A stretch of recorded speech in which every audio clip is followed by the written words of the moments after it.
Hello అండి, నమస్తే. నా పేరు డాక్టర్ రంగనాథ్. నేను consultant radiation oncology HCG cancer hospital విజయవాడలో పనిచేస్తున్నాను. గత 8 ఏళ్లుగా మేము ఈ క్యాన్సర్ డిపార్ట్మెంట్లో పనిచేసిన తర్వాత మాకు చాలా విషయాలు కొన్ని మీతో షేర్ చేసుకుందాం అనుకున్నాము. ముఖ్యంగా ఏంటంటే క్యాన్సర్ అంటే చాలామందికి ఫస్ట్ తెలిసేది ఏంటి అంటే దాని గురించి నెగిటివే బాగా తెలుస్తాయి అన్నమాట.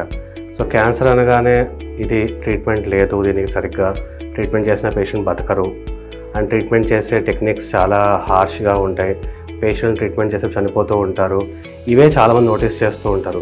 బట్ ద రియాలిటీ ఏంటి అంటే చాలామంది ఇప్పుడున్న ట్రీట్మెంట్ టెక్నిక్స్ చూస్తుంటే లాస్ట్ 5-10 ఇయర్స్లో ఆల్మోస్ట్ 50-60% పీపుల్ క్యాన్సర్ వచ్చినా సరే దాన్ని క్యూర్ చేయించుకొని నార్మల్ జీవితాన్ని తీసుకుంటున్నారు.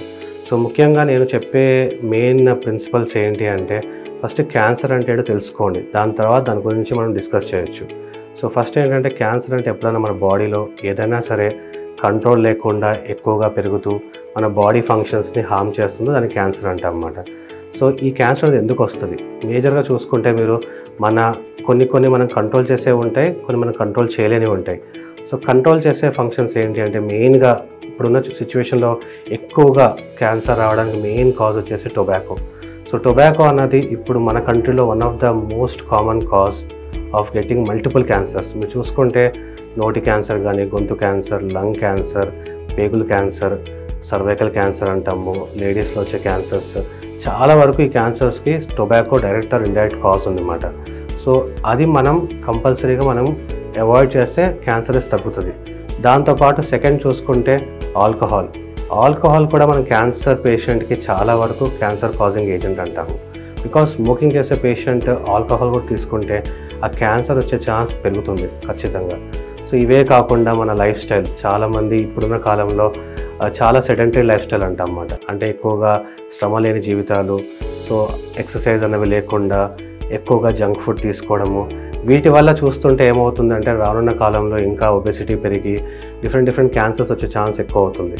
సో ఇలాంటి హ్యాబిట్స్ని మనం అవాయిడ్ చేసుకుంటే చాలా వరకు మనం కొంచెమైనా క్యాన్సర్స్ రిస్క్ తగ్గించుకోగలం. ఇవి కాకుండా కొన్ని హెరిడిటరీ క్యాన్సర్ అంటాం అన్నమాట. అంటే ఏంటి అంటే వంశంలో వచ్చే క్యాన్సర్స్, వాటి మనం కంట్రోల్ చేయలేకపోయినా అవి ముందుగా కనిపెట్టే ఛాన్స్ ఉంటుంది ఇప్పుడున్న రీసెంట్ టెక్నిక్స్తో. తర్వాత ఇవే కాకుండా మనము ఈ మధ్య కాలంలో చాలా వరకు వాతావరణంలో వచ్చే చేంజెస్ కానీ, వైరస్ వల్ల వచ్చే క్యాన్సర్స్ చూస్తున్నాము. ఇట్లా డిఫరెంట్ రీజన్స్ ఉన్నాయన్నమాట. ఇంకో విషయం ఏంటి అంటే చాలామంది ఫస్ట్ భయపడేది హాస్పిటల్ని ఎప్పుడు సంప్రదించాలో తెలియదు. సో మీరు చూసుకుంటే ఇప్పుడున్న కాలంలో చాలామందికి హార్ట్ అటాక్ అంటే ఒక ఐడియా ఉంది, చెస్ట్ పెయిన్ వస్తే హార్ట్ అటాక్ ఉంటుంది అని. అలానే స్ట్రోక్ అంటే తెలుసు, బికాజ్ ఆ పేషెంట్స్ రెగ్యులర్ చూడడం వల్ల వాళ్ళకి ఒక ఐడియా వచ్చేసింది. ఇదే ప్రాబ్లం ఏంటంటే క్యాన్సర్లో మనం ఇలా చూడము. మాకు వచ్చే చాలామంది పేషెంట్స్ క్యాన్సర్లో స్టార్టింగ్లో ఎప్పుడు రారు. చాలామంది ఏంటి అంటే అదే 3rd స్టేజ్లో 4th స్టేజ్లో వస్తూ ఉంటారు. మేము రెగ్యులర్గా చూసి మాకు అర్థమైంది ఏంటి అంటే ఏమైంది ఇలా ఎందుకు లేట్ స్టేజ్లో వస్తున్నారు అంటే వాళ్ళు చెప్పే మొదటి సమాధానం ఏంటంటే మాకు అసలు క్యాన్సర్ అన్న ఐడియా లేదు మాకు. సో దేనివల్ల క్యాన్సర్ వస్తుంది, దేని క్యాన్సర్ని గుర్తిస్తాము, ఈ అవగాహన ఉంటే సమాజంలో చాలా వరకు పేషెంట్స్ స్టార్టింగ్లో వచ్చి ట్రీట్మెంట్ చేయించుకునే ఛాన్స్ ఉంటుంది. సో ఈ అవేర్నెస్ అనేది మనం ఖచ్చితంగా పేషెంట్స్కి మనకున్న మీడియా ద్వారా కానీ, మనకున్న ఈ న్యూస్ పేపర్స్ ద్వారా కానీ, ఈ డాక్టర్స్ అవేర్నెస్ కానీ, వీటి వల్ల మనం ఇది ఆ పబ్లిక్ రీచ్ అయ్యేలాగా చేయాలి ఖచ్చితంగా. అండ్ ఇప్పుడున్న రీసెంట్ ఇవాల్యుయేషన్ ప్రకారం చూసుకుంటే మనకున్న recent generation scanning machines like CT scans కానీ, అల్ట్రాసౌండ్స్ కానీ, బయాప్సీ మెషిన్స్ కానీ, పెట్ స్కానింగ్ మెషిన్స్ కానీ, ఎంఆర్ఐ మెషిన్స్ కానీ, ఇవన్నీ చాలా లేటెస్ట్ మెషిన్స్ అన్నమాట. సో దీని ద్వారా మనకి ఏంటి అంటే ఏదైనా క్యాన్సర్ చిన్నగా ఉన్నా ఈవెన్ స్టార్టింగ్ స్టేజ్లో ఉన్నా కూడా కనిపెట్టే కెపాసిటీ ఉంటుంది.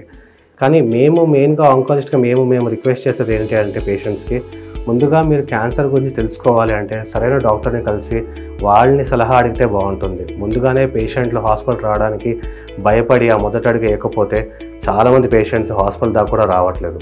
సో ఇది this is the main purpose అన్నమాట. మేము ఇలాంటి వీడియో ప్రజెంటేషన్ చేసేది పీపుల్కి అసలు క్యాన్సర్ అంటే ఒక పెద్ద హెచ్ఐవిలా కాకుండా ఒక మామూలు జబ్బులా ట్రీట్ చేసి దాని ముందుకు ఎప్పుడు వస్తారో వాళ్ళు క్యాన్సర్ని జయించే ఛాన్స్ ఎక్కువగా ఉంటుంది. సో మీకున్న ఫెసిలిటీస్ వాడుకుంటూ మీరు సరైన నిర్ణయాలు తీసుకుంటే మనం రానున్న కాలంలో క్యాన్సర్ని దీనికన్నా మెరుగ్గా ఫేస్ చేసే కెపాసిటీ ఉంటుంది. Thank you.